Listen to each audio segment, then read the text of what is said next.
Philadelphia, college dorm. Hey, why the hell are you still sleeping, man? Don't you have finals today?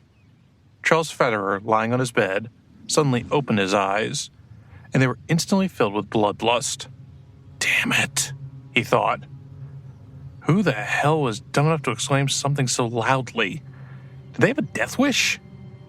There was no way the mutated beasts in the area didn't hear that. Ever since the cataclysm, countless people had been eaten by zombies, and many had been reduced to mere food for these creatures. The humans who once stood high and mighty were now forced to hide in the sewers like rats, eking out a wretched existence. How long had it been since they learned their lesson? In the next moment, however, Charles's eyes glazed over. Outside his window, the sky was blue, and the air was annoyingly fresh. There were no hordes of zombies or dilapidated buildings. The putrid smell of dead bodies and flies didn't assault his senses. This wasn't the apocalypse at all. In front of him, in the middle of the messy dormitory, two boys were holding a tablet. Their bright eyes were gazing excitedly at the LCD screen. The beautiful woman shown on it was glowing brightly, and her eyes were shining. Charles was shocked. Weren't these his roommates from 10 years ago? Little John, Specs! He turned around and quickly took in his surroundings. This dormitory was on par with the one he remembered from 10 years ago. There were dirty socks and empty junk food bags strewn everywhere. In the corner by the door, a tower of beer bottles perched precariously against the wall. The environment of the dormitory could charitably be described as a hovel. Charles opened his mouth, but he couldn't say a word. In his mind, countless regrets filled his heart. A cacophony of voices resounded in his heart. I never expected that I would actually be reborn, he thought. Did God finally throw me a solid? A chance to reverse everything messed up that happened to me? In his previous life, when the end of the world arrived, Charles had been immature, but also a sincere and kind individual. He had suffered many losses along the way. The first time he had escaped, he'd been pushed into the clutches of a blood-eating mosquito by his classmate. Although he had somehow survived, his vitality had been extensively damaged, causing his strength to fall far below that of the others. Due to his stubbornness, he had offended an overlord among the survivors. As a result, the demon-hunting squad, which treated him like a family member, had all suffered horribly as a result. The captain, who was like a big brother to Charles, had been thrown into the waiting jaws of a beast and eaten alive. I regret not listening to my father's advice. I regret being stubborn and thinking I could hunt that creature alone. In the end, I fell into a desperate situation. My father risked his life to save me, and as my reward, I saw him die right in front of me, and I was too powerless to do anything about it.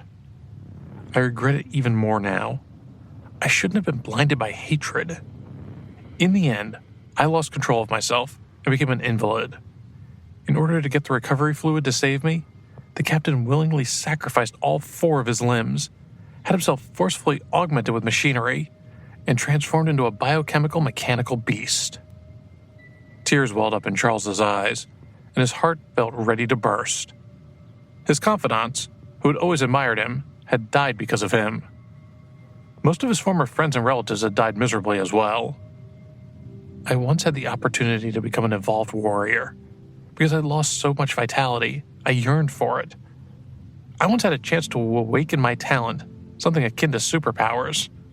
And once I accomplished that, I gave it to others. Ultimately, I was viewed as nothing more than a demon who rebelled against humans and became humanity's enemy. Not only were those I helped hunted down by the Worm clan and the Cadaver race, but the humans showed us nothing but scorn. Charles smiled to himself grimly. No one knew they were at the front lines fighting against the alien races of the apocalypse. They created a generation of savants in the survival base among the human survivors. But in the end, they died alone in a wet and nameless cave. But now, he was reborn. He had returned to the beginning and had a fresh start to make things right. Yo, Charles, what's wrong with you? At this moment, the heavy-set man and his bespectacled companion finally returned to their senses. They looked at Charles in surprise. Why were they wearing expressions like those? what was going on. Charles took a deep breath and suppressed his excitement. He blinked and then reconfirmed the date and time. November 30th, 2020, 12:30 p.m. That's right. He was entirely sure that this was 10 years ago, right before the apocalypse broke out. In other words, there was less than a day left before things would go crazy all over again. Charles was shocked, but quickly calmed down, regaining his senses. That was still enough time. One day was more than enough for him to prepare for what was happening. With this in mind, Charles looked at the guys beside him. They were his two roommates from a previous life. After the apocalypse, little John had survived until the 3rd year. But Specs... Charles couldn't help but frown.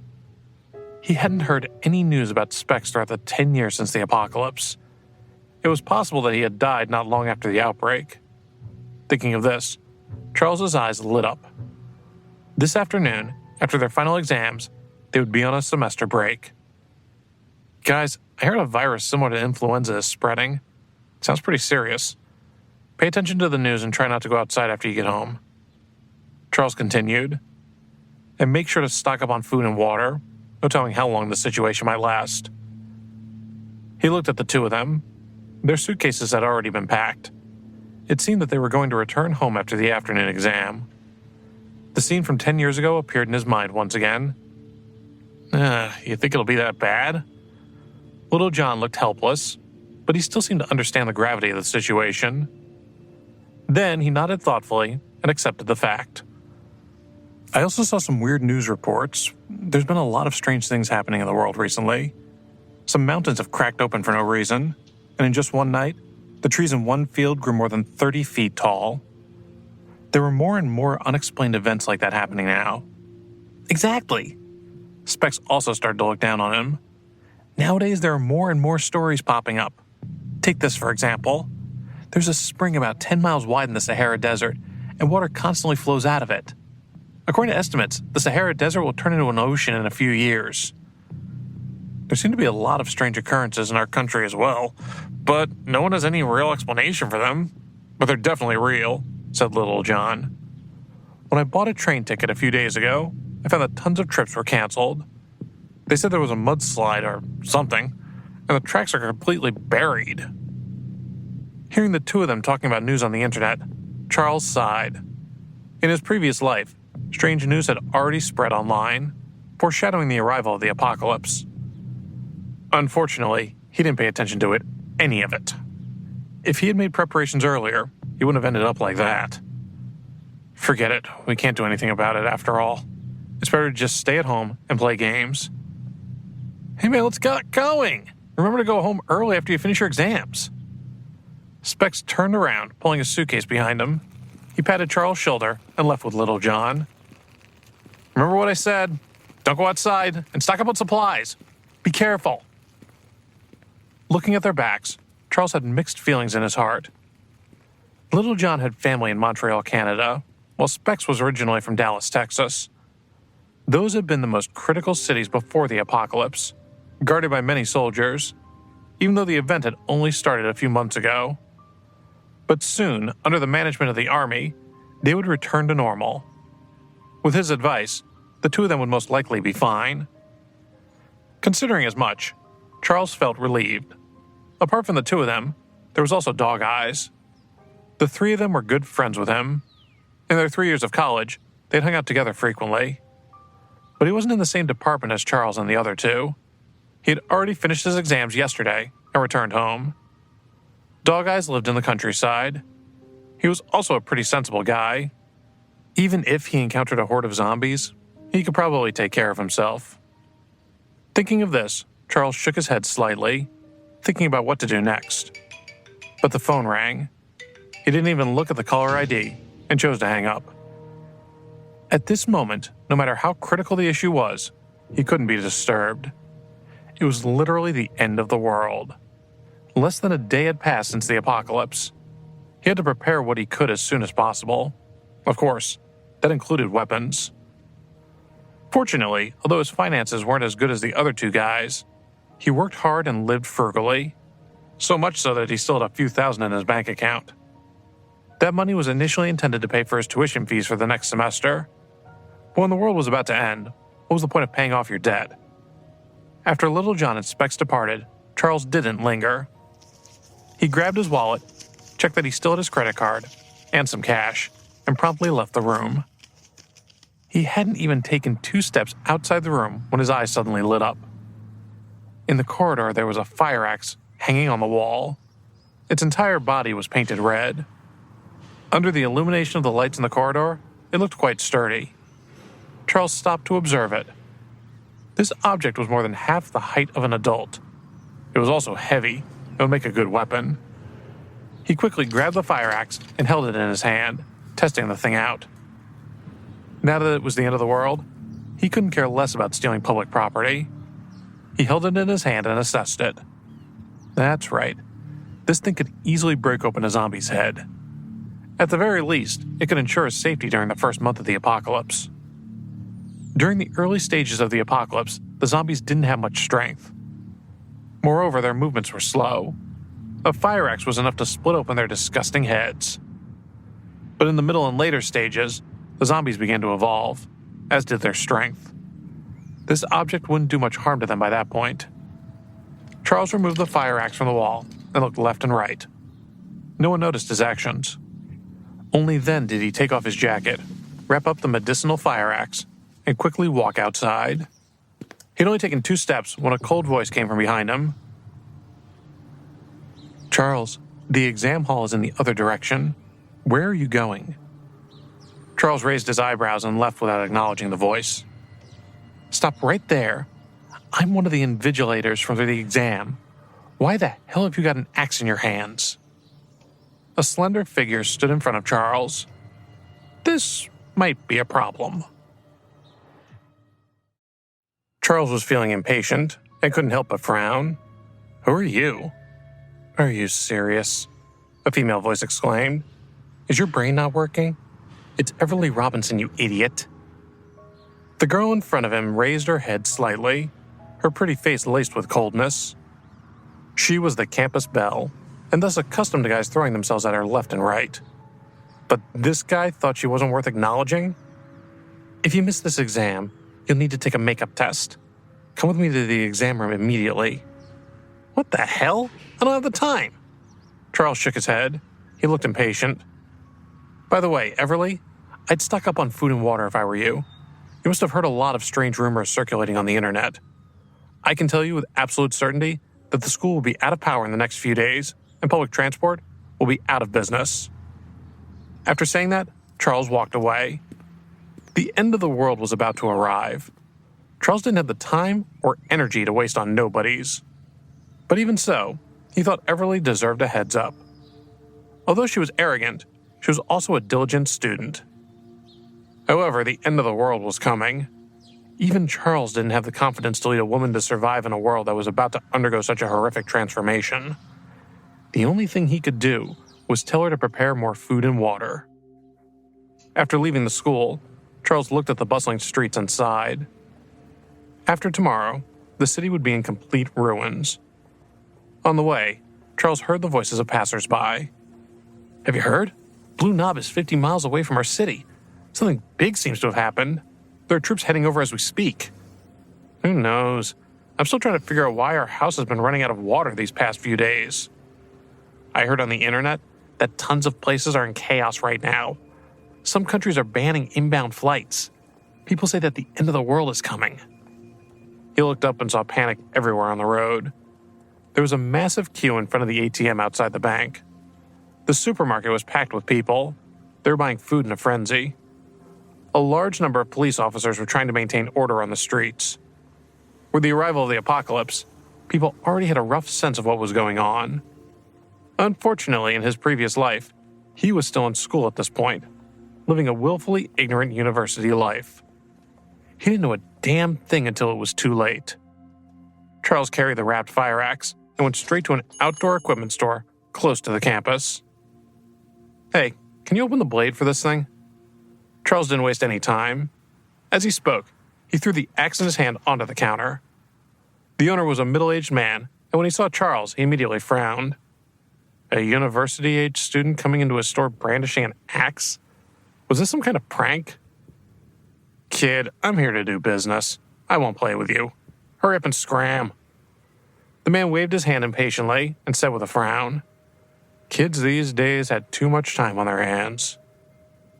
$200 for that military knife on your shelf. Open the blade for me. Charles took out the money from his wallet without hesitation. He counted $2,000. Here. The owner's mouth twitched. The kid was committed. That much was obvious. Money was money. The man's eyes lit up. Well, he was running a business after all. The female host's voice sounded on the TV behind the counter. Breaking news. The local SCB bank was just robbed by a group of masked assailants. The owner picked up the remote control and switched to another channel. This just in, the trains to Havre, Butte, and 32 other cities are temporarily canceled due to malfunctions. And the bad news just kept coming. A terrifying incident happened in New York State. Half of the city collapsed and fell into an abyss hundreds of yards deep. Initial reports indicate that this seeming sinkhole is unlike anything researchers have ever seen. According to international news, there was a level 10 tsunami in the Philippines at 4 o'clock this morning local time. More than 10 million people lost their homes.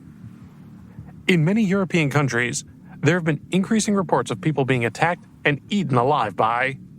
Charles took a deep breath, feeling a sudden sense of urgency. He had to speed up. He looked at the fire axe that the store owner was handling. This thing had been left untouched for years. However, it was a fireproof tool nonetheless. The quality was still passable. If the safety cap on the blade was opened, then it could really do some damage. Charles turned toward the counter and examined the military knife the owner had placed on the counter earlier. The knife looked shiny, but in fact, it was just a layer of metal powder. This was a high-quality imitation. However, it would still be usable in the early stages of the apocalypse. The axe could be used to chop off a zombie's head. As for the combat knife, it would be useful in dealing with any number of unpleasant situations. After the apocalypse was triggered last time, scores of people worldwide had turned into zombies, and as time passed, food ran scarce. When that happened, society broke down entirely without the restraints of law and morality. He had lived in the apocalypse for a decade and had seen too many similar scenes. In the apocalypse's later stages, the food shortage crisis began to expand. People would murder each other for little more than a mouthful of water.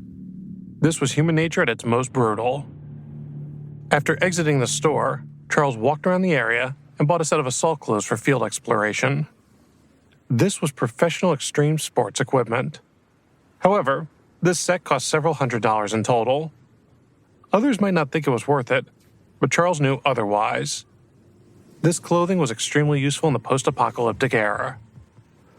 When the apocalypse began, not only did most humans turn into zombies, but the temperature difference between day and night was also vast. This set of apparel could save him a lot of trouble.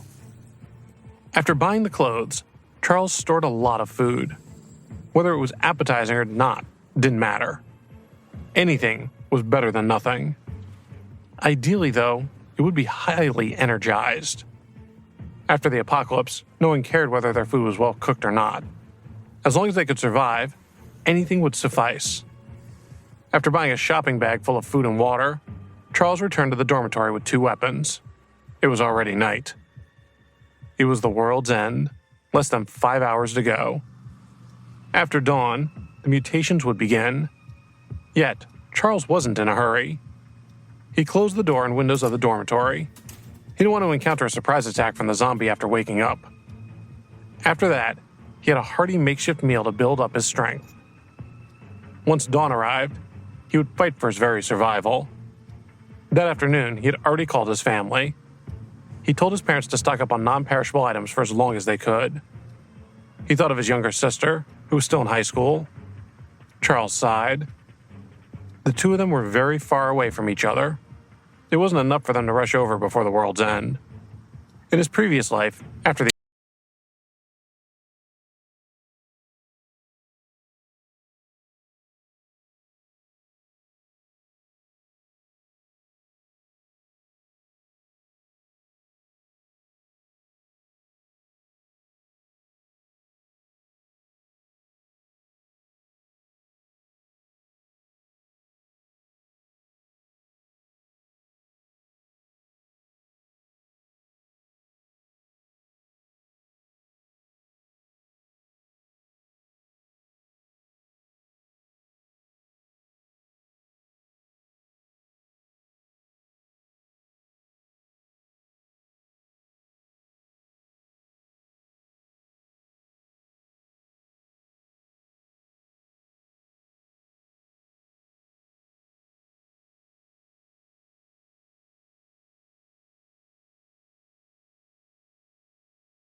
With a soft sound, the fire axe in Charles's hand had already pierced the zombie's head, causing a large amount of dark green blood to spurt out, much of which covered Charles's climbing clothes. The air was immediately filled with a pungent stench, but Charles didn't even frown. In his previous life, such a situation was commonplace. His expression was frigid. He pulled open the zombie's skull and reached in to grab what lay within. Red, white, soft, wet, slippery. Disgusting to the extreme. However, Charles's expression didn't change at all. His eyes were fixed on a white crystal the size of a grain of rice. The next moment, the white crystal disappeared. Charles sensed that the second trace of power of thunder in his body had grown a little, but it hadn't yet fully formed. He couldn't help but frown and sigh. The zombie had just transformed and was too weak to be of much use. Its crystal core hardly had any strength. This was the mysterious technique that he obtained from the ancient books. It was absolutely life-changing. Not only could he draw power from various energy amulets, but he could also refine the power of crystal cores and strengthen himself. He could even devour and refine the powers of the human superpower possessors of the Worm Clan and the Cadaver race. Help! What the hell are you doing? Go away! Further away, Charles could hear someone screaming, accompanied by the sounds of zombies grinding their teeth as they ate human flesh. Within moments, their screams disappeared, leaving only the sound of chewing. Most likely they had already died. Soon, they would transform into new zombies. Charles's gaze was firm. These few zombies in front of him had obviously just transformed into zombies not long ago. Their movements were slow, and they didn't have much intelligence. They were no match for him. Easy pickings. However, the commotion from Charles's side immediately attracted the attention of the other zombies. The few zombies that were wandering around in the corridor were attracted by the commotion and quickly gathered near the entrance. He slowly squatted by the door and adjusted his breathing. If not for the door in front of him being surrounded by so many zombies, he wouldn't be in any danger. A low roar spread out once again. With a low cry, he leaped up and the axe swung down with a swoosh. Half of the zombie's head had been chopped off, and the corpse immediately went limp. Slicing the head was the fastest way to end the zombie's life, because the crystal cores that supported their actions were in their minds. Putting away the crystal cores, Charles felt that the essence in his body had increased a little. More zombies were appearing, though. It was a surge. Charles leaned against the dormitory door and calmly waited. Elementary zombies only had base instincts and no intelligence. They didn't know how to open the door, so he wasn't worried at all. Other than having to train his body again, Charles was confident. He had 10 years of experience surviving in the apocalypse. Seeing these zombies, relying on their primitive instincts, continuously attacking the door, Charles's eyes turned cold. He waved the axe in his hand again. 3 soft sounds rang out in succession as the 3 zombies that were closest to the door fell to the ground. After refining the 3 crystal cores, the thunder power essence in his body increased slightly, but it still wasn't enough. Too weak, he muttered. Then he sighed and walked out of the dormitory. He needed to condense the second trace of origin energy at the fastest speed possible to have the strength to rush to his sister's school. The earlier she went, the safer she would be. A tall and mighty zombie stood in the corridor a few feet away, blocking the dormitory entrance. Its blood-red eyes emitted a terrifying light, and it was filled with glee. Charles was slightly surprised. The zombie seemed to have opened its mind. Of course, it was only slightly stronger than its peers. Still far from rattled, he strode forward, sidestepped the attack, and hit the zombie's neck with his blade. Perfect decapitation. Take the crystal core, he thought routinely. In one go, the second trace of origin energy was finally achieved. The surroundings were temporarily safe. Charles found a corner to sit down and began to produce the absorption extract amulet. The amulet could increase the speed at which he absorbed origin energy, allowing him to condense origin energy even faster. It was indispensable for cultivation. However, he suddenly hesitated. The extract amulet was indeed powerful, but it was used to assist in cultivation. Right now, the most important thing to him was the strength to protect himself. For example, the divine amulet. It could increase his strength for a short period of time, and when he encountered a dangerous battle, it could even reverse the situation in the blink of an eye. For example, the amulet possessed 3 cubic feet of space and could store all sorts of items. Charles kept thinking, and finally made up his mind. Demon Suppression Amulet. He didn't refine the medicinal extract amulet, nor did he refine the divine amulet. Instead, he chose the demon subduing variant. Carefully emerging from the dormitory, Charles headed straight for the university medical supply room in the next building. In the future doomsday, awakened humans were supreme. They had powerful superpowers and superhuman physical qualities. They would stand atop the entire human race. Some animals had even awakened their bloodline abilities. Their strength was terrifying, and they would shine in the post-apocalyptic era. Among the 9 kings of the post-apocalyptic era, the Pazuzu king was the one who contracted a demon wolf. It was able to dominate the world, thus earning the respect of Earth's denizens. Other than the wolf demon, there were also many terrifying otherworldly beasts. Charles remembered very clearly that one of the 10 beasts in the apocalypse, the lightning cadaver serpent, came from his school. The campus at night was empty.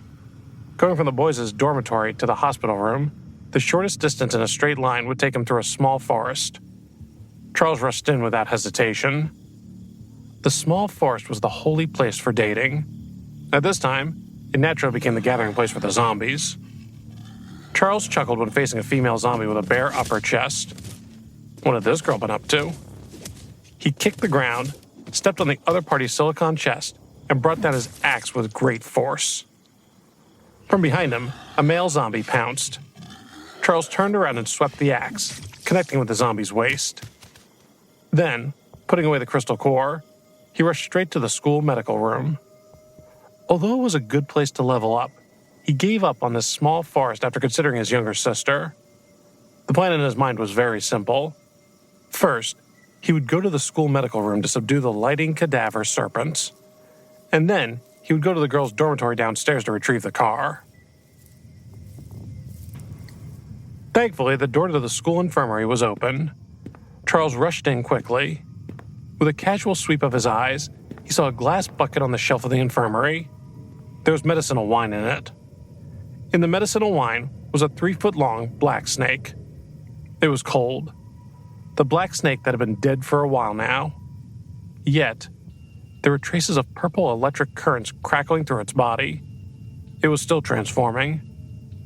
Charles was suddenly excited. He never expected to find the lighting cadaver serpent. Without any hesitation, he took out the demon suppression amulet and beheld the black snake. With my blood, the contract. Charles was extremely excited. This was one of the top 10 ferocious beasts of the apocalypse. If he could subdue it, his future achievements would be limitless. At this moment, in the distant sky, the tallest building in the city exploded. The fire lit up the school medical room. In the blink of an eye, Charles saw a shadow pounce on him from behind. Without hesitation, Charles retrieved the demon suppression amulet and fell to the ground. A figure landed on the other side of the medicine cabinet and crushed countless glass bottles. A school doctor in a white coat, now zombified, turned his head while murmuring incoherently in a low voice. Charles was furious. Just a little more and the contract would be completed. But now all his efforts were in vain. The lighting cadaver serpent was currently in the process of transformation and wouldn't be able to resist. It was the easiest time to subdue it. If he missed this opportunity, he might not get a second chance. A howling wind came from behind. Charles didn't even turn his head. He patted the back of the fire axe and immediately swung to his left. With a profound slam, the axe struck the arm of the zombie. A strong force bounced Charles away. The entire steel axe had actually caved in. What terrifying strength! Charles was shocked. How could ordinary zombies be so strong? No, this must be some kind of mutation. Charles's body shook. He was furious. He didn't expect to encounter a mutated zombie at such an inopportune moment. The only thing he could rely on now was his body's origin energy. The Thunder Power essence could be used to refine various amulets, harnessing their unique effects. It could also be directly consumed to increase the strength of his body. I used every bit of the power of thunder to create the subduing demon amulet, thought Charles. I don't have much left now. The chances of beating him are slim. After 10 years of navigating the post-apocalyptic world, his judgment of danger was extremely accurate. At his current strength, this zombie couldn't be defeated. Moreover, the chances of him using his origin energy were minute. Damn it! The apocalypse just began. How the hell did a mutated zombie appear? Charles cursed. Glancing at the black snake that had already reached the late stage of transformation, Charles became even more anxious. If he missed this chance, he would never be able to subdue this beast again. Plus, he'd be in even greater danger. Damn it. Time to go all out. Thunder Power Essence. In an instant, Charles had used up all of his essence. He could feel an endless amount of energy rising from his body. He collided with the mutated corpse, and a deafening boom ensued. The mutated zombie flew back several feet and smashed into a metal counter. Charles wasn't in great shape either, though. He flew back 10 or so feet, and his entire arm had gone numb. He had just stood up when the mutated zombie rushed him again. In a split second, the entire school medical room was in upheaval. Charles's clothes were tattered, and blood was dripping from lacerations all over his body. However, his eyes lit up. Newborn mutated zombies still lacked intelligence. This gave him some leeway. Above the school medical room was the teaching block.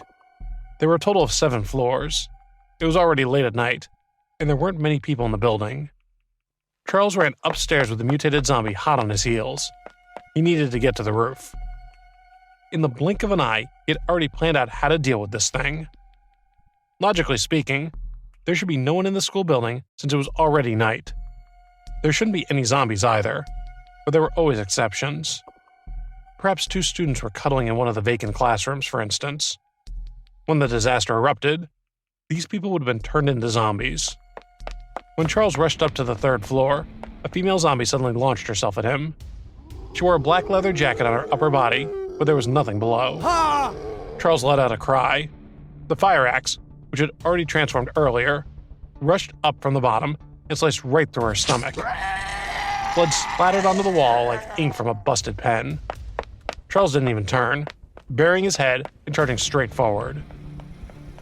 He kicked open the door leading to the rooftop. There were several zombies present, but more surprisingly, there were 2 survivors as well. A boy was protecting the female beside him, holding a wooden stick in his hand as he desperately defended against the zombie's attack. Seeing Charles, the 2 of them instinctively started to cry for help. "Hey, help! There's a monster here!" However, behind Charles was an even bigger monster. The 2 of them immediately fell silent. The mutated zombie roared, as if ordering the other 2 zombies. Immediately, the 3 zombies gave up on the man and woman and rushed toward Charles. With a single kick, one of the zombies was sent flying. Then, Charles swung his axe and cut off the other zombie's arm, meanwhile turning sideways to dodge the 3rd zombie's attack. Then with a roll, the mutated zombie flew over his head, narrowly missing him. Swish, swish, swish! 3 swings of the axe chopped off one of the zombie's legs, immobilizing it completely. Then, Charles retreated while fighting, slowly arriving at the edge of the roof. At this time, 2 of the 3 zombies on the balcony had been thoroughly destroyed. The remaining one was attacking him together with the mutated zombie. Charles quickly took advantage when the mutated zombie's attack missed. He raised his axe and hacked at the last zombie's chest. Unfortunately, the axe was embedded in its chest cavity. For a moment, he was unable to pull it out. The mutated zombie turned around and pounced again. "I was waiting for you." With a loud roar, Charles turned around and abandoned his axe. His hands moved away from the zombie's arms at lightning speed.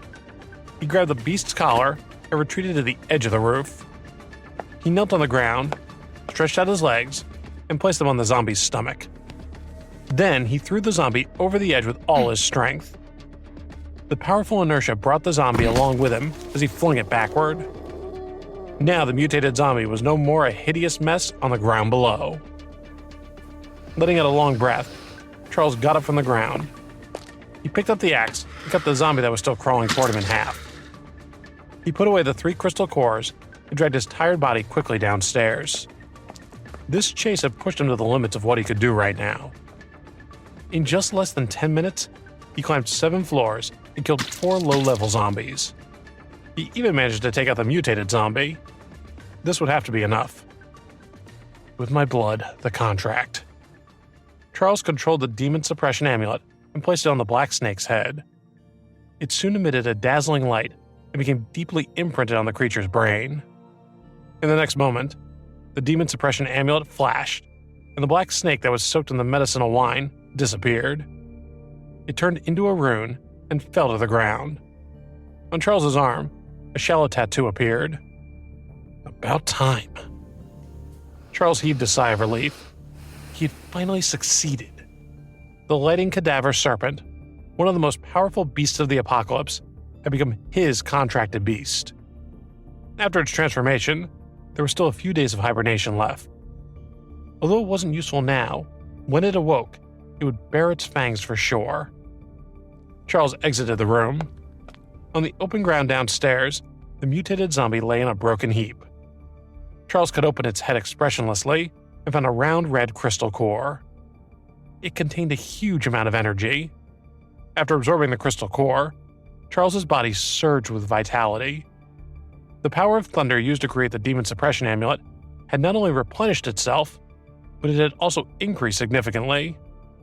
A third trace was about to be completely condensed. It wouldn't be long now.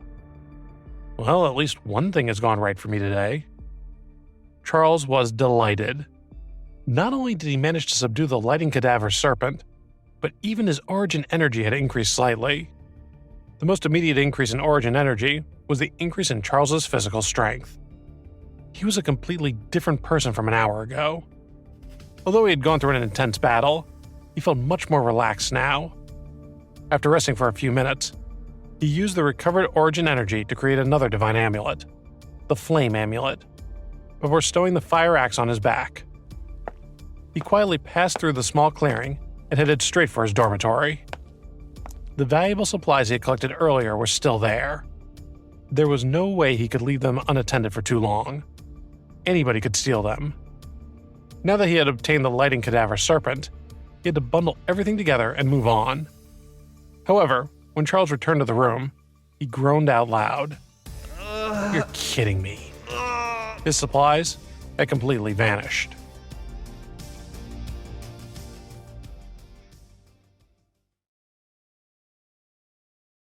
The dormitory was a mess. Obviously, someone had broken in and ransacked the place. You dare to steal my things? Charles's face was a little cold, and he was beyond angry. In the apocalypse, the most important things were food and water. Now that he didn't have these things, he could only collect them again. This would definitely take up a lot of his time. Find a car and go to the nearest supermarket, man.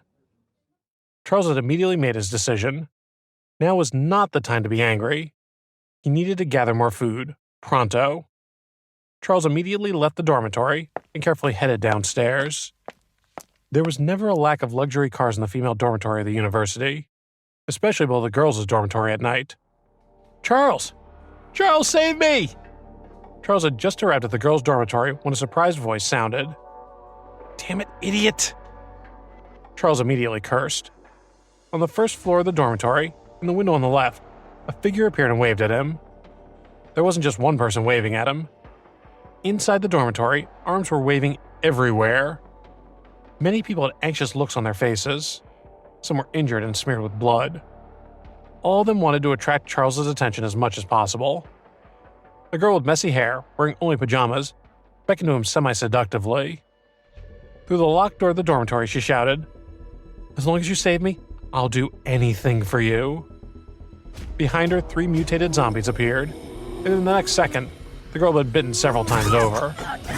Not long after, there was no sound. On the vast campus, there were wandering zombies everywhere.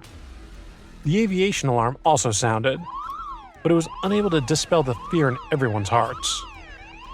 Charles's expression was indifferent. He had seen this kind of thing many times in his previous life. In fact, it almost felt normal at this point, as crazy as that was. Right now, he didn't even have the ability to be on his own. How could he save someone else? Charles, my father's the chairman of Dixon Group. He is very rich. As long as you get me out of here, I'll give you more money than you could dream of.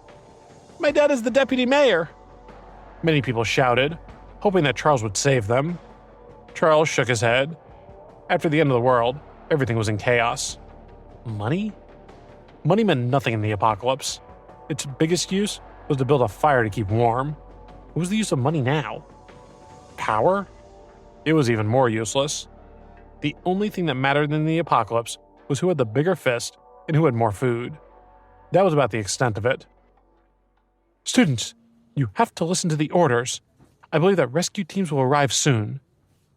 In the dormitory building, the teacher's hoarse shouts could be faintly heard.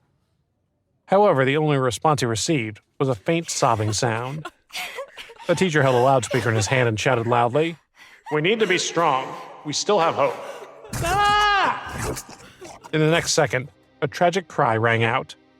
That male teacher's arm was bitten by a zombie, which had reached through the window. Although he struggled free, his entire person was undergoing a silent transformation. Charles shook his head and looked away sadly. Due to the alarm that kept ringing, a large number of zombies were attracted to the area. In the post-apocalyptic era, this kind of scene was all too common. He had seen too many. From the beginning of the end, there had been no rules. It was total anarchy. There was a bleak purgatory that had swallowed the globe, and only the strong could survive. Thinking along these unfortunate lines, Charles raised the axe in his hand and broke the window of a car, pulling himself into the driver's seat. The sound of the shattering glass immediately attracted a few medicinal zombies, which hobbled over, groaning. Charles wasn't worried in the slightest. He pulled out 2 wires from the car and skillfully connected them. Before long, the car was fired up and could be started at any time. A ferocious look appeared on Charles's face. He stepped on the accelerator of the Hummer and almost smiled. He couldn't have asked for a more appropriate ride. It was like a roaring beast as it charged out. The zombies that were originally blocking the front were sent flying like rag dolls. Charles didn't stop either. In fact, he only accelerated. He had to make it to Cambridge, Ohio, and save his sister from danger. Time was looking out. Look, Dee!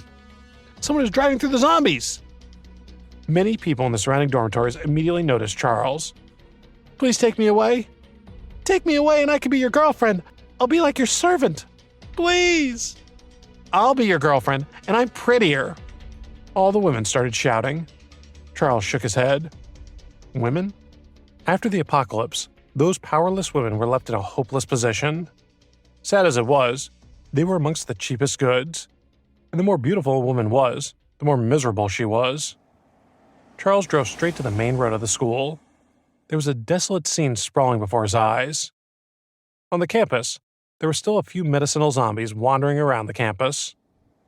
After hearing the roar of the car engine, they chased after him as if they had gone mad. However, Charles was going far too fast for any of them to have a chance. These Grade 1 mutated zombies were incredibly slow. The nearest place with rations is the school's supermarket, thought Charles. As Doomsday had only just arrived, it was still easy to find food. But soon, it would become the most precious thing. He didn't have any food on him right now, so he had to collect it quickly. The Hummer roared.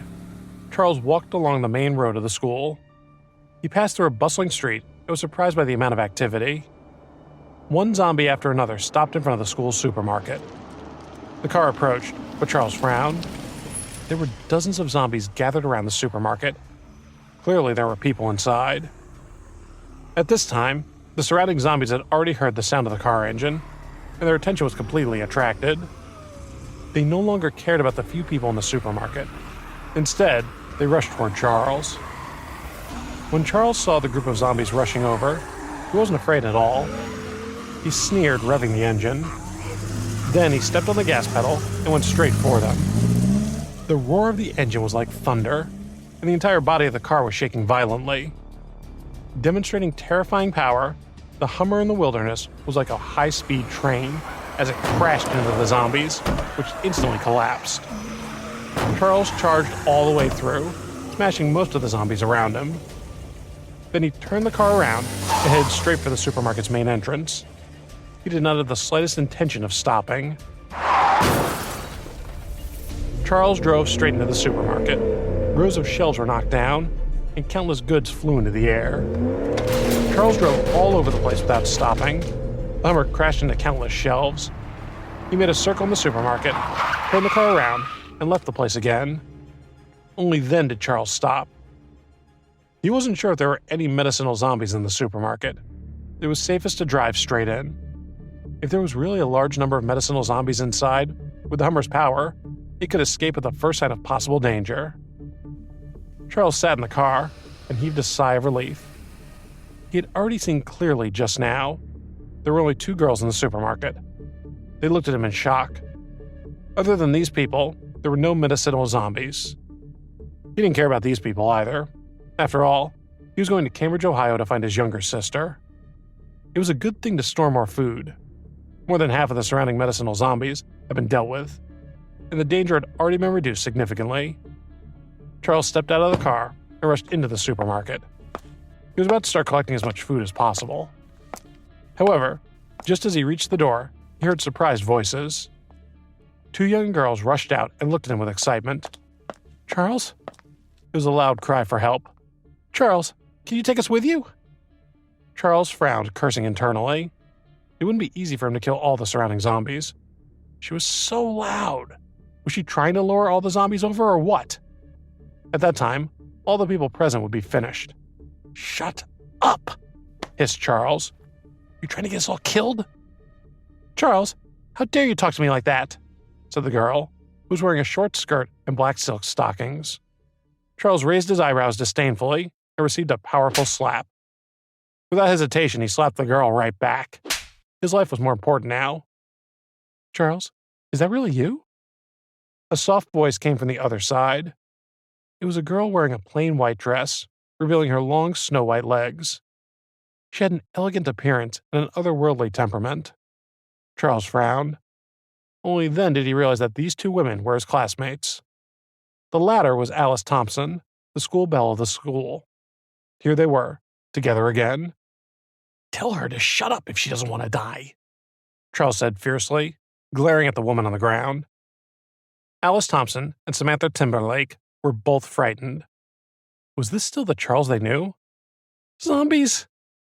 Samantha, who had collapsed to the ground, couldn't help but cry out in shock.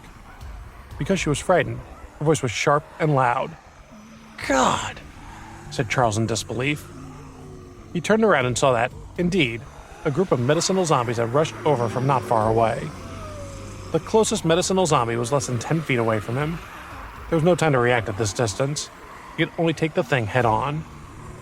Samantha was stunned, and a wisp of resentment flashed in her eyes. Bent on self-preservation, she seized the opportunity when Charles charged forward to turn around and enter the supermarket, pumping her pretty legs. Moreover, she closed the door without the slightest hesitation. Charles raised the fire axe and erupted with a powerful force, directly connecting with the zombie's head. Alice Thompson, who was beside him, was also stunned. Her classmate had actually locked her and Charles outside? For a moment, Alice's face turned pale. This world was full of monsters. Being locked outside could only lead to death. Charles didn't say a word. He simply raised the fire axe in his hand and brought it down with commendable force. This axe was very heavy to begin with. Under the full power of this attack, the explosive power was enough to create a hole in the supermarket's main door. "If you don't want to die, follow me closely." Charles frowned and looked at Alice, who was beside him. There was a group of zombies in the distance. When they heard the noise, they started moving in this direction. If they wanted to live, they had to get into the supermarket as soon as possible. With a bang, the fire axe in Charles's hand smashed into the door once again. The barrier only trembled slightly. Charles looked at the door and didn't say anything. He immediately kicked the door open and gloomily stomped inside. If he hadn't been prepared, he might have died outside.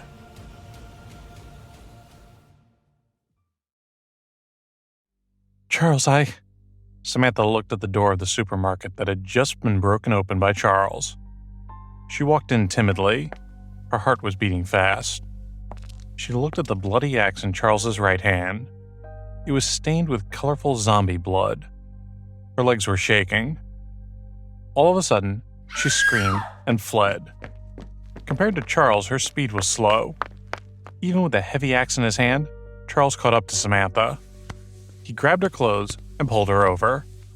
Charles sneered, grabbed Samantha's white neck, and lifted her up. "Don't kill me. You can do whatever you want, but please don't kill me." Such words were far from attractive to Charles. In fact, he found them disgusting. "Don't." Alice looked at the scene in a daze.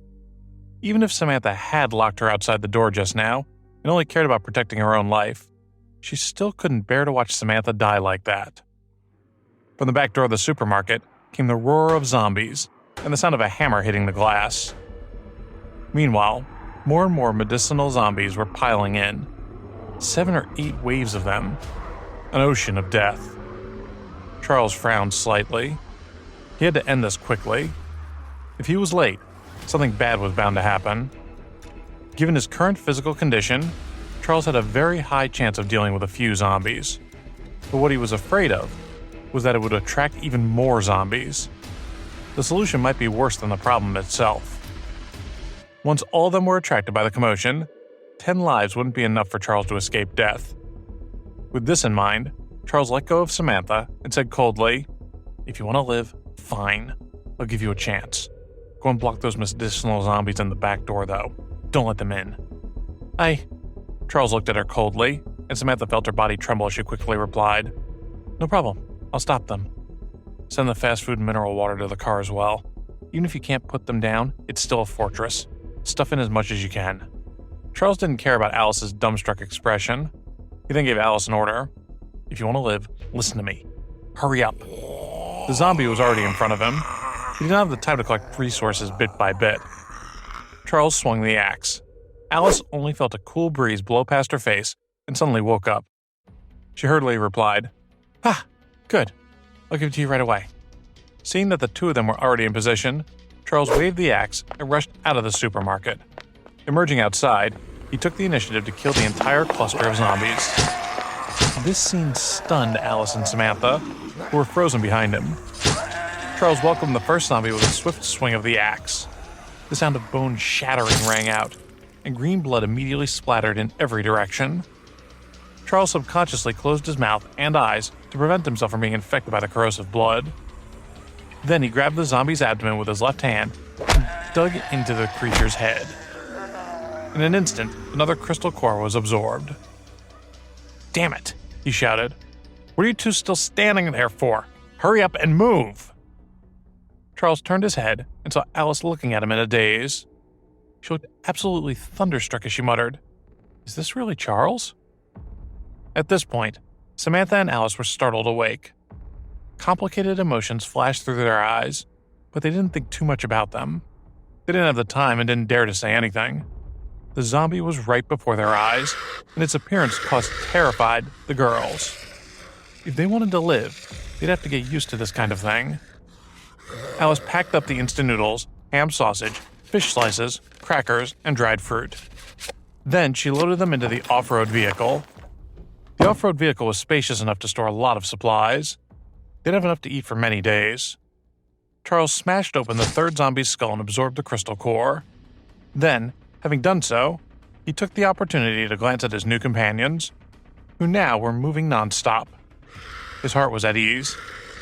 He lifted his axe and roared angrily as he attacked the other zombie beside him. Charles, who had taken care of 5 zombies at this stage, wasn't strong enough to continue. He leaned against a light pole and took a deep breath. Then he scanned his surroundings and saw that a few more waves of zombies had appeared, attracted by the commotion. He couldn't take it anymore. If this continued, although he could kill these zombies, he would have to consume the newly refined Divine Amulet and Blaze Amulet. These things were used to protect his life. Wasting them here just wasn't an option. After all, the medicinal zombies were endless. There was simply no way to kill them all, so this seemed to be an exercise in futility. After resting for a moment, Charles looked at the two medicinal zombies that were already approaching Alice. He took a deep breath, grasped the axe, and strode over murderously. He then raised his axe and brought it down with every ounce of his remaining strength. Like so many melons, the heads of the three zombies near the off-road vehicle exploded into gory chunks. Charles took a deep breath. After absorbing the crystal cores, he asked, "How much do we have?" "Half of the back seat." Charles nodded when he heard the answer. It was almost time. He didn't have much fight left in him. He couldn't fend them off any longer. He urged, "You two, throw down the things in your hands and carry a few boxes of water. Hurry." "Okay," the two of them answered, and each carried 3 or 4 boxes of mineral water toward the off-road vehicle. Charles leaned against the open door and rested. He looked at the two of them and smiled coldly. This was the potential forced out by human survival instincts. A girl who couldn't even open a bottle of mineral water in the past was now able to move 3 or 4 boxes of mineral water. Moreover, she was running. Fast. At this moment, a pair of bright red bloody hands suddenly stretched out from the ground and grabbed Samantha's black silk stockings. Dropping the box of mineral water in her arms, Samantha fell to the ground, hard. She looked back and, seeing the pair of bloody hands, screamed in horror, "Stay away from me!" The bloody hand once again sank into the ground, pulling down Samantha with incredible force. "No!" Samantha let out a muffled scream, and the ground was immediately dyed red by the blood that was seeping out. "Ah!" Seconds passed, but her voice had gone silent. She was gone. Charles couldn't believe it. How was this possible? Another mutated zombie? What's going on here? "Alice, quick!" he shouted as he scrambled into the driver's seat. That bloody hand could only belong to a mutated zombie from the catacombs. With Charles's strength sapped as it was, he would almost certainly die trying to fight now. The lighting cadaver serpent was still in a deep slumber. His trump cards now were only slightly stronger than an ordinary person's body. And sure, he had the primordial energy amulets, but it wouldn't be enough. After 10 years of post-apocalyptic experience, he had once stood at the peak of human powerhouses. Charles's judgment of his current strength was very accurate. It was impossible for him to kill this catacomb zombie. Now that he'd been reborn, he absolutely could not tolerate anything getting in his way. Absolutely not. Whether Alice would survive or not wholly depended on her. Charles had another priority.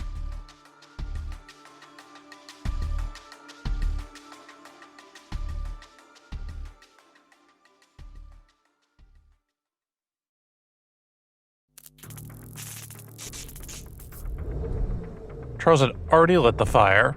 The strong desire to survive had made Alice burst out at a seemingly superhuman speed. With a few big steps, Alice, who was dressed in a white dress, had already arrived beside the car. She threw the thing inside and climbed into the front passenger seat. "Close the door!" The sound of the door closing was reassuring. They heard the chases being hit with disturbing force, but Charles didn't have time to think about it. He just stepped on the gas pedal and floored it. The car sped out of the lot so fast that it seemed to be flying. Charles and Alice couldn't see the bright red glow coming from the tires of the car. The catacomb zombie hadn't managed to dodge in time and was crushed by the tires, but it wasn't out of commission. Howling, scraping against the ground, the creature suddenly jumped out and revealed itself, but the car was already nearly out of sight. It was very short, only the size of a child. Moreover, it didn't have legs.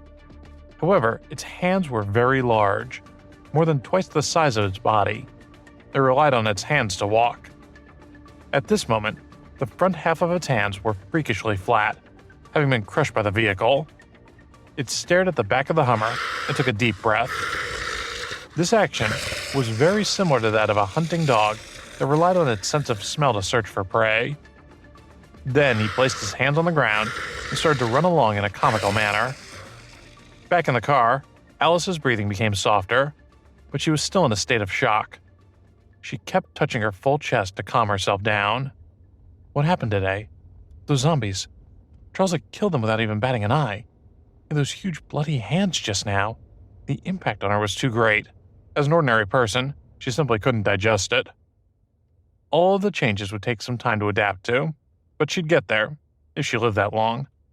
However, those medicinal zombies wouldn't show any mercy, waiting for a person to adapt. They were devoid of emotion, incapable of compromise, unable to turn back. Facing them, there were only two choices: kill or be killed. Meanwhile, Charles was fully focused on driving the car. He elected to dodge the zombies that were wandering across the road, as speed was the number one priority at this point. And even with the obstacles, he was cruising along like a missile. It was a pedal-to-the-metal situation. No time to slow down. Charles certainly didn't pity the zombies. There were just too many of the things. If he were to blast right through them, even the tank-like Hummer would eventually break down. "Charles, thank you," said Alice, whose voice was slightly trembling. "How did you do it?" Charles looked at her but didn't say anything. Charles couldn't be bothered with her, and he didn't know what Alice was asking. "What should we do now? Where are we going? And our classmates, how are they? Should we look for them?" "Right. Dallas. We can go to Dallas. It must be safe somewhere." Charles frowned. This girl had too many useless words. Moreover, big cities were far from ideal. Where did the number of zombies come from? Bigger cities meant bigger populations, which meant more zombies, which could learn to undergo changes more quickly. Turning to Alice, Charles said, "If you want to go to Dallas, I can let you out and you can go there yourself. I'm going to Cambridge, Ohio." Cambridge, Ohio? Alice was stunned. Why would Charles want to go there of all places? Yes, Cambridge, Ohio. Seeing her confusion, Charles added, "It's where my sister is going to school. The longer I take, the more danger she's in, so I have to get there quickly or else." Seeing a zombie eyeball sticking to the window, Charles knew that his sister must be terrified right now, facing these disgusting things, and the thought made him even more anxious. Alice's heart warmed, and her anxiety and fear disappeared. Before, she'd been worried that Charles might do something to her, but when she heard this, a sudden sense of security and warmth worked its way through her body. It seemed that she had misunderstood Charles. "What's that sound?" Charles's expression suddenly changed. He had just heard the profound buzzing of insects. What's wrong?" Alice's face also turned pale. Something that could scare Charles had to be bad. Real bad. The sound continued, growing exponentially louder. As the Hummer approached the school gate, the sound got closer and clearer. Although Charles felt strange, he still kept driving until a group of people who were running for their lives appeared in front of him. Behind them was a group of zombies. They were all running in Charles's direction.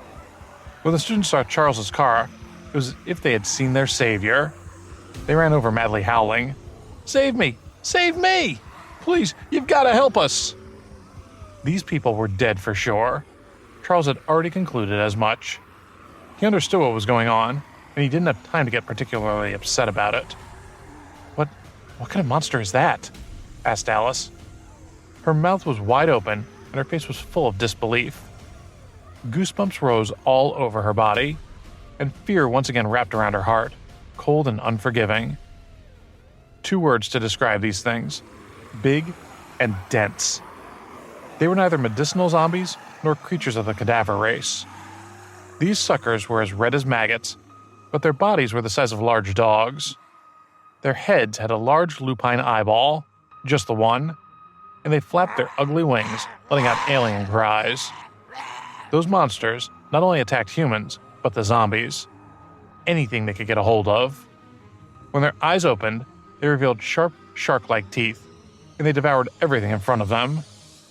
They were packed in groups, one wave after another. Charles recognized them right away. They were the soldiers of Worm Clan, Chupacabra. These guys were far more troublesome and terrifying than catacomb zombies. Charles alone was no match for one of these things. Moreover, there wasn't just one, but dozens. However, these monsters digested their food very slowly. After eating, they would stop hunting, and it would take about a week for them to regain their mobility. Charles had already turned the car around and stepped on the accelerator. "Wait, Charles, You didn't have to be faster than the monsters." just faster than another prospective meal.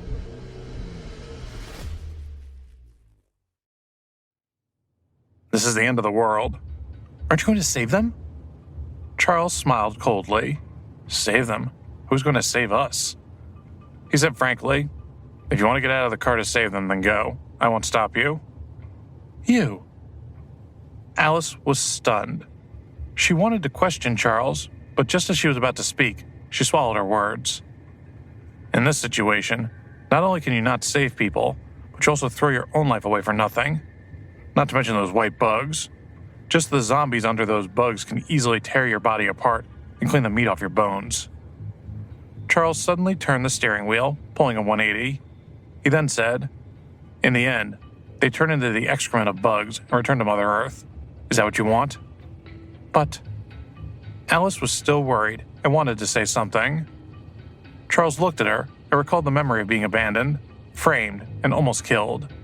He suddenly barked, "Shut up! If you dare say another word, I'll throw you out of this car. I swear. I'll let you see what the end of the world is on your own. I've already said it once, and I don't want to repeat it a second time. In this apocalypse, not only are zombies and monsters your enemy, but other humans. Even pre-apocalypse, there were already murderers, rapists, and so on. Now there ain't no police to keep them in check. Not to mention the fact that, at this very moment, cannibalism is starting to look pretty appealing. If you're not more ruthless than others, if you're not more ferocious, if you're not stronger, you'll only get yourself taken out. Hungry people eat people." Streams of tears had already begun to flow down Alice's face. She looked at Charles in a daze and said foolishly, "Why are you able to accept this reality so quickly? These things aren't natural." Alice also understood the logic. After all, she was a university student. As for the topic of human nature, under rational circumstances, she could give a reasonable explanation. However, humans were still emotional animals. Sure, everyone could do things rationally, theoretically, but if they did, there wouldn't be all kinds of tragedies in the human world. There wouldn't be war and widespread sorrow. There wouldn't be hatred or deep corruption. There was always a side of evil and sensibility in human nature. This was a cruel fact that couldn't be changed. With those guys blocking our way, the monsters won't be able to catch up for a while. Charles stopped the car and calmly thought for a moment. At the moment, the school gate couldn't be opened, so if he wanted to go out, he had to climb over the wall. But climbing over the wall meant leaving the car behind. And if they ditched the Hummer, they'd be out of luck. They couldn't walk to Cambridge, Ohio, without food and water. He could also find another vehicle and more food, but procuring rations would already be far more difficult at this point. And the uncertainties were too many. If he had the time, he might as well quickly increase his strength, raise his essence to the third thread, and inscribe an item amulet. With the welfare amulet to store food, and with stronger essence and strength, he could slaughter his way right through the gate. "Sis," he thought, "it's still going to be a few more days. Hold on, you must live. After I kill those white mantises, I'll be on my way, and I will save you. You must live." Charles clenched his fists tightly. He was unwilling to accept defeat. "What should we do next? What should we do?" asked Alice. "Go back to the supermarket." "Go back to the supermarket?" Charles nodded, having decided. "I won't be able to leave for a while, so I'll go back to the supermarket first and develop myself." "Huh?" Naturally, Alice had no clue what Charles meant by this. "I think it's better for us to meet up with our classmates. The more of us there are, the stronger we are." Charles immediately waved his hand and shook his head. "The more people, the more trouble, the more likely we are to die."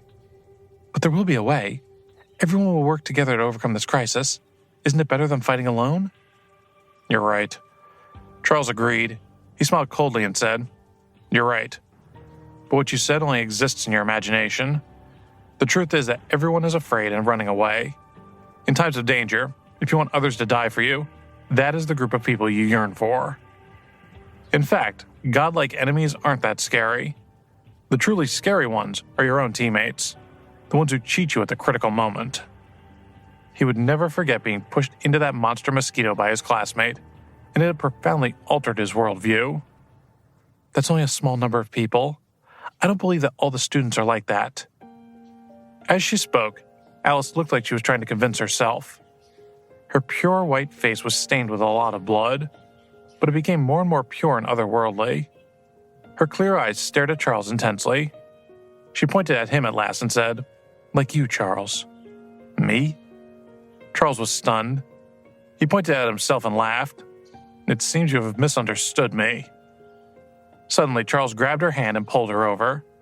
He squeezed her plump thigh and said coldly, "Now do you know what doomsday is?" "Ah!" Alice screamed, and her innocent face was filled with shame and anger.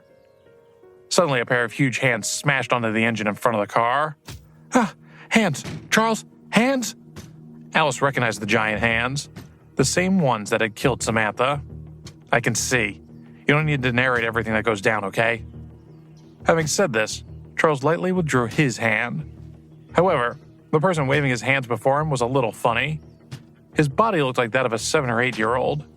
Moreover, he didn't have a lower body. Every time his hands smashed down, his body seemed to fly up. The owner of this pair of hands was very angry. The hands were visibly bleeding, but this creature just kept going, smashing crazily. Charles secretly frowned. Was he being targeted by this catacomb zombie? He looked at the front half of his right hand, which was somewhat flat, as if it had been pressed down by a tire. Bingo! Charles suddenly understood. So this thing had been partially crushed by him. No wonder he was so angry. This guy wanted to destroy his Hummer at all costs. It was obvious that he was scheming to take revenge and had his eyes on Charles. Since this catacomb zombie had already lost its greatest weapon, Charles had some confidence in his heart. Even if he didn't get a hold of some extract amulets, he might still have a chance to kill the catacomb zombie. Right now, his strength was low though. What's more, the few medicinal extract amulets he had couldn't be wasted. They could only be used to protect his life, but he had to act before this thing burrowed into the ground. He had to seize the opportunity to deliver a fatal blow. It wasn't impossible. Although medicinal catacomb zombies were dangerous, their bodies were their weaknesses. In terms of hardness, however, they were still as strong as ordinary medicinal zombies. However, the energy contained within the crystal cores was far denser than that of ordinary zombies. At the very least, it was equivalent to absorbing more than 10 ordinary zombies' medicinal crystal cores. And on top of that, he might even be able to absorb the Earth Escape, an extremely beneficial life-saving skill. Such a huge temptation lay before him. How could Charles not be moved? "Stay in the car and don't move. I'll go and take a look at it." It was better to move than to remain a stationary target. Charles closed the door with a bang. The axe, which was stained with blood, had appeared in Charles's hand again. Although Alice was worried, seeing that Charles had already walked away, she had no time to stop him. She could only silently cheer for Charles. Or maybe pray was a better word for it. Charles bent over and touched the back of the catacomb zombie. He lifted the huge axe and used all of the strength in his body to hack down. Charles's attack was also extremely fast, and it was impossible for an ordinary zombie to dodge in time. However, the mutated zombies weren't ordinary zombies.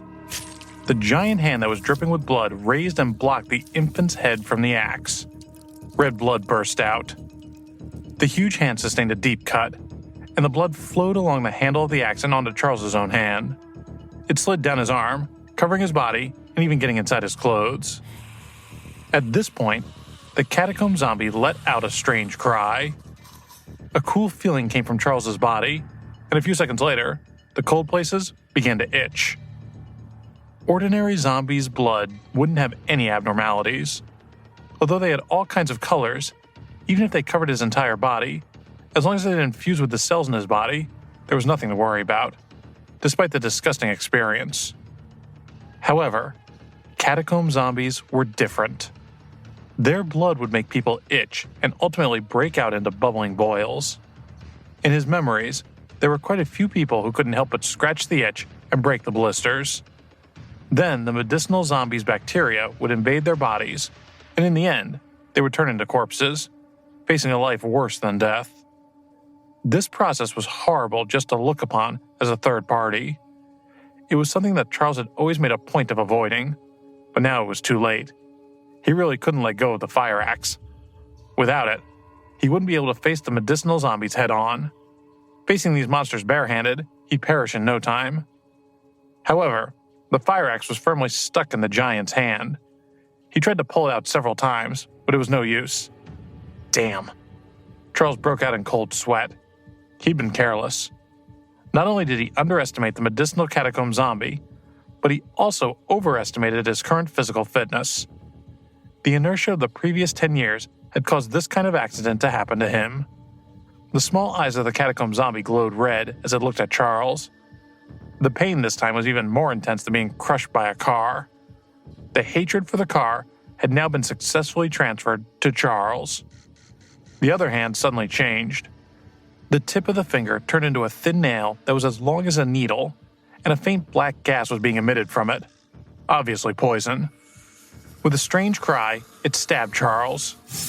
"Come out!" Charles roared. He used all of the strength in his body and finally pulled out the axe, sending himself flying in the process. He rolled back several times, and his head was bleeding from the impact, but he just happened to avoid the catacomb zombie's attack.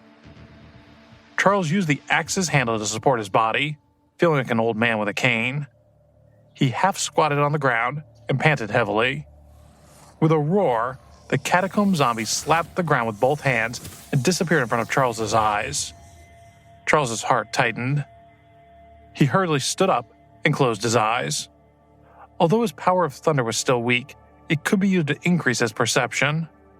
Although the range was narrow, it would be enough. On the right. Charles felt the catacomb zombies coming, and he preempted the creature's assault, bringing down the giant axe.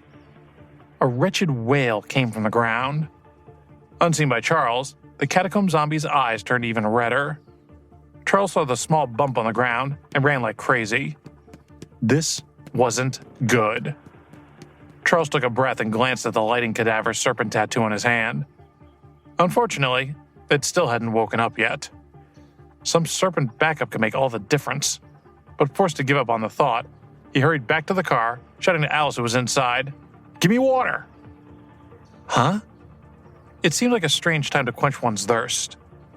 A zombie who was attracted by the commotion of the battle could feel the disappearance of the catacomb zombie's aura. It let out a furious roar and looked at Charles hungrily. These guys wouldn't run away. They didn't have any sense of reason. They only had the instinct to eat. There were plenty more zombies in the area, and after all the noise, they'd sure to be trundling over. Charles frowned. He didn't take the water from Alice. Instead, he jumped into the car, closed the door, and quickly removed his clothes. "Ah!" Alice screamed, seeing the state of his skin. What are you doing?" The corner of Charles's mouth curled up as he grabbed a tissue. "What I have to." Alice's legs trembled as she hugged her body with one hand and covered her eyes with the other. A few seconds later, she looked through her fingers at Charles and saw him pour mineral water on his body, one area after another. At the same time, he used a tissue to rub away the blood on his skin. Alice's heart relaxed. It seemed that she had misunderstood Charles. "Don't worry, all right? I'm not interested." Charles finished cleaning and threw his clothes out the window. He was entirely naked. He said lightly, "This monster's blood is poisonous. Just because it's gone doesn't mean that you can't be infected." You seem to know these monsters very well. Even though there were zombies all around, Alice no longer felt a trace of fear. Although she wasn't very strong herself, she felt that as long as this man was in front of her, there was nothing to be afraid of. Yet, when she thought of Charles grabbing her thigh before, she became embarrassed and angry all over again. Especially when she saw that Charles had a tattoo that looked like a snake and a dragon on his body. This made her shake her head in disbelief. Was he really a protector? No matter how she looked at Charles, he didn't look like a good person. Of course, Charles didn't know what Alice was thinking. He didn't know about her tentative change of heart, and he had no plans of explaining that he'd been reincarnated. He grabbed the steering wheel, stepped on the accelerator, and rushed toward the zombies that surrounded him. At the same time, he said, "This is your new reality, and it's nothing like the movies, all right?" When he swept his gaze across the circle of zombies that had been torn to shreds, he sighed. Charles suddenly thought of something and asked without thinking, "By the way, do you know Zach Potter?" Zach Potter? Yes, the one who's addicted to chemistry.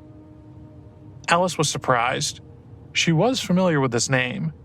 She immediately asked, "Are you talking about the chemistry graduate student, Zach Potter?" Charles nodded. "I just met him once."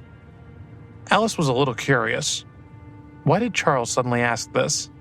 Didn't he care about the other students? What was so special about this guy? He must have had his reasons. The truth was that half of the people in the school had been saved by him. This guy was addicted to chemistry and didn't have any friends to speak of. Even his roommates didn't seem to like him very much. However, after the arrival of the medicinal zombies, he was the first to awaken his superpower. Relying on the medicinal awakened abilities, he saved almost all of the students from their dormitory. Unfortunately, he was plotted against by the students he saved later on, because they envied his superpowers, because they were jealous that the other party could save all of them. It was true. No good deed goes unpunished. Considering this unfortunate reality, Charles found that they were still a good 300 feet from the supermarket. Charles saw shadows of people in the supermarket. There was a large group of students eating there. The door was tightly sealed, and the remains of zombies were scattered everywhere out front. Who the hell were these people?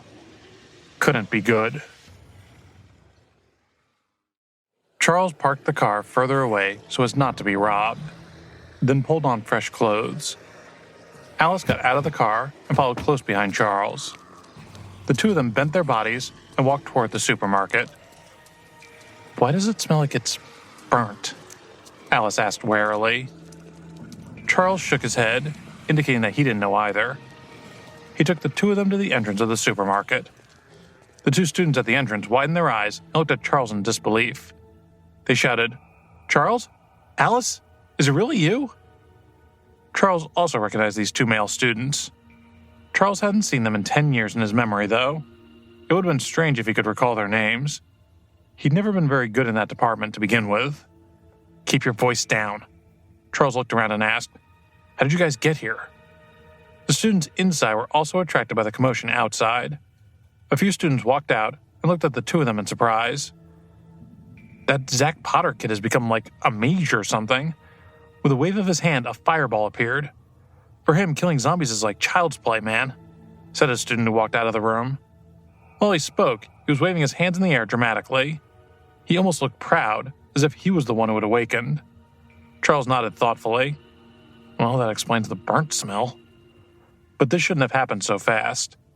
The Zach Potter in his memory had only awakened his magic power the second day after the zombies arrived.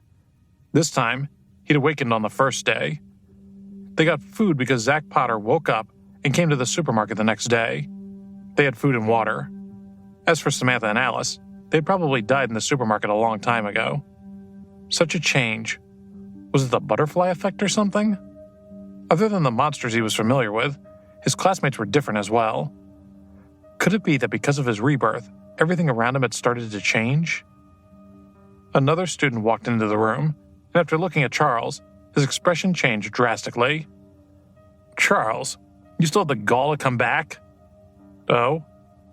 Charles looked at this person and recognized him. Mitchell White. He would never forget this person. Before the apocalypse, Charles had had a girlfriend named Lara. The two of them were together for a few years, but Charles didn't know that he'd become the laughingstock of the school. Lara had gotten together with the rich Mr. White behind his back a long time ago. In his previous life, when the end of the world came, it was precisely Mitchell who pushed him toward the monster mosquito and almost killed him. "Charles, where's my car?"